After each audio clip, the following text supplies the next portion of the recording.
Hi, my name is Stacey Goldring with Searching for Identity, and I am here with Rotem Gabay, and he is the Community Shaliach for Jacksonville, and we're going to talk about something very interesting today associated with identity. But first, a little bit about Rotem. Rotem, how did you end up here in Jacksonville? So it's a really interesting question. I came here to work a year and a half ago. I'm working through the Jewish agency. My position called Shaliach, which is emissary or messenger, it depends. There's many terms. And my goal here is to be a young bridge between the Jewish community and Israel, and be a young professional who work in our Jewish community, live the life of our Jewish community, and educate people about Israel, make their connection to Israel stronger. And I came to Jacksonville. That was one of my offers that I got. I didn't know where Jacksonville is, but I know it's Florida, and I like the heat, and I found myself here. This is the 4th year that we have Shlichut, and I'm the 3rd Shaliach to be here. So it was 2 girls that served here before me, and hopefully we will see more Shlichim coming to Jacksonville doing this incredible position. Okay, great. Well, I am so happy that we finally connected because I work with Holocaust survivors, specifically second gen. These are adult survivors, adult children of survivors of the Holocaust. And I came to you a few months ago, and I asked you a question. I said, I'm interested. Is Holocaust survivorship perceived of differently in Israel versus the United States? Because identity fascinates me. And you said you'd think about it and get back to me. And tell me what has happened since I posed that question to you. So it's interesting because obviously it's different because it's a different place. But when you said in the United States, we need to look at the United States more closely. It's the American Jews in the United States, or is it average American in the United States? Israel is the Jewish state, the only Jewish state in the world that we have. And many people that came to Israel make aliyah to Israel. Aliyah, it's when you move to Israel. So it's not called immigration because it's a different place. This is the place that all the Jews belong. So if you move to Israel, you made aliyah. Many people came from different places in the world, and they share their stories, their background, and high percentage of them came to Israel after the Holocaust that changed the whole world and changed the Jewish story. So the way we addressed Holocaust survivors, it's different. And many of my friends' grandparents or great-grandparents are Holocaust survivors. So this is something that we grew up with this. We grew up with education to the Holocaust. We grew up with the understanding of the Holocaust. We grew up understanding that this is the stories of our nation and this is our responsibility. We also grew up as a military society that we know in age 18 we're going to serve the IDF. And the way now Jews defend themselves, and not like we hear in World War II when Jews was, has no defense or has no nation.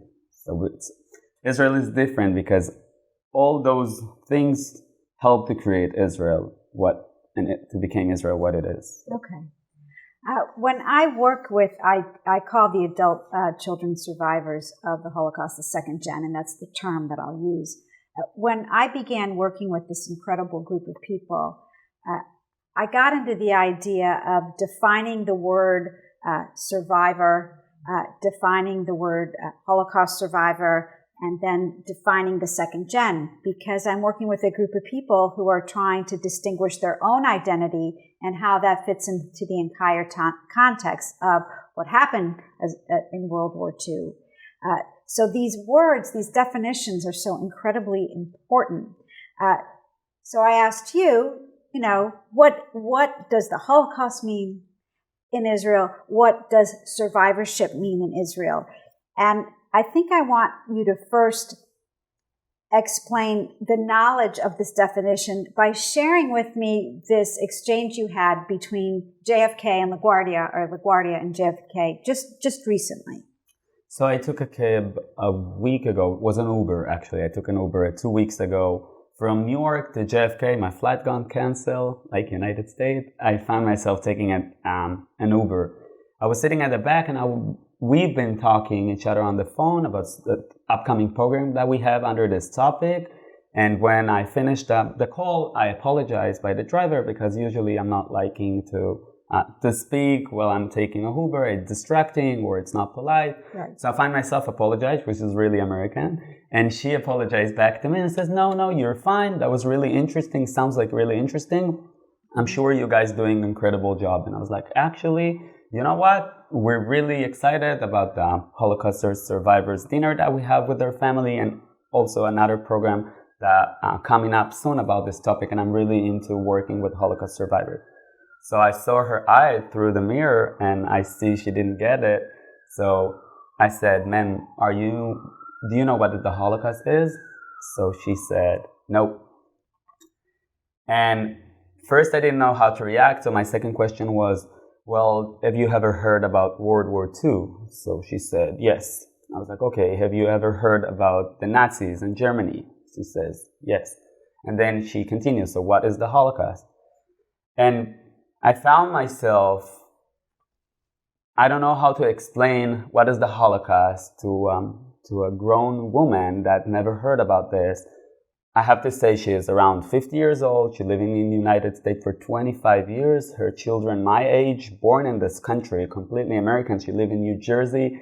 Like, the whole base of the story doesn't make sense. And I found myself explaining to her, I want it to be shocking on one hand because I want her to understand how big thing it is. But on the other hand, I want her to understand. So I explained her how the Nazi took over Germany, that was democratic state, and make it not democratic system, and how Hitler controlled everything, and how they start releasing rules that was racism for some of the people of the state, and then how they knock in the middle of the night in people's houses, took him out, put him on a train that was belonged to cows and not belonged to human, send them away to camps, and send them away to death. And I explained her the whole process, find myself, because I thought that is important. I can't even tell you her reaction, because she was completely shocked and she says it's horrible. And then I continue and I said, if we're speaking about human life, if we're in this century, if we're speaking about respect, racism, anti-Semitism, all those things are connected to the Holocaust, one of the most big events that we had in our history as a human nation, and especially as a Jews. So I saw she was really interested, and I said, every day you learn something new, and this is a really important one, so please read more. And she says, yeah, we're definitely going to Google this. So I'm finishing talking. We got into JFK. I thank her. She thanked me. She says she's going to Google it. I'm going into the terminal, and I have only one thought on my mind. I was like, how does it possible? Because it shows me, it gives me an example of our responsibility telling those stories and keep this alive.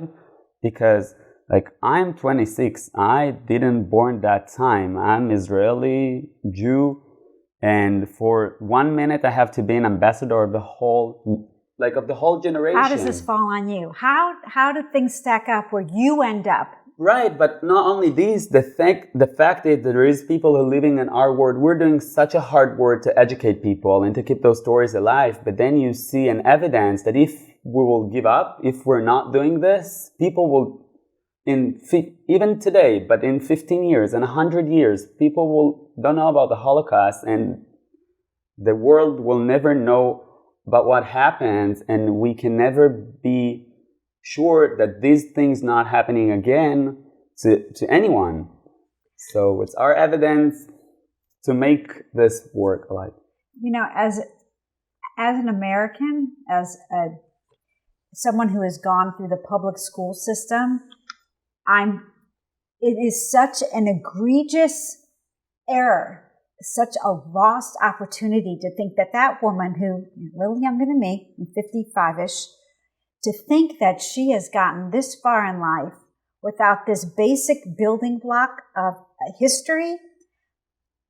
I want to apologize on behalf of every educator who never had the tools or the opportunity to bring that to the classroom. But also, I'm not. On one hand, it was really interesting because I thought about this a lot, about the conversation that I had with her. and I'm not mad of her. No, we But can't be. I'm mad of the system. But she came here as an immigrant when she was 25, my age, and she's living in New Jersey. There's so many Jews around, and close to New York, the central of United States. Yeah, she didn't grow up in, rural. And she like born to this. She says, I said, you living around Jews? She says, yeah, all the time. All my customers are Jews. And I was like, this part of our identity, if we think about identity, the Holocaust in our Jewish identity, not even related only to Israel, this is one of the most important parts of our history who defined us. People may say yes or no. It's a question if the Holocaust defined us. Right. But like this part, missing this part was shocking to me, was really sad to me. And I thought about this because it's our responsibility and not even Jews. I know now that I taught her something that she didn't know. And I'm sure that if this conversation stayed with me as it stayed now, it stayed with her. And maybe she will pass the stories on. So at least, you open a window. Everything we're doing is educate. We're giving people opportunity. We open people windows to learn.